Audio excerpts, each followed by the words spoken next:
C'était... Non, je repars tout à l'heure. Merci. Et maintenant, c'est à vous.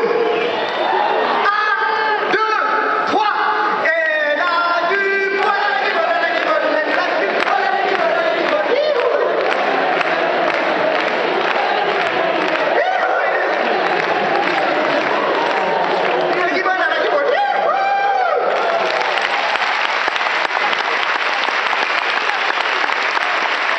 Alors là, vous ne le savez pas encore, mais je viens de vous pourrir votre week-end. Car cette petite chanson reste dans la tête.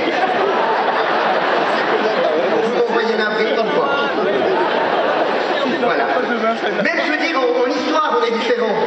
L'histoire suisse se résume à Guillaume Tell qui a réussi à planter une fléchette dans la pomme que son fils avait sur la sienne, de pomme. Ce qu'on ne dit pas, c'est qu'avant, ils étaient 8 dans la famille. Ah non, faites gaffe, hein, les guerriers, les ancêtres, c'est des guerriers, hein, ils vont vous botter les fesses. Tu parles. De nos jours, les soldats suisses qu'on trouve, ils sont au Vatican, en bas de soie rouge. Et à travers les bancs, on voit bien qu'ils ont du poil à la guibole.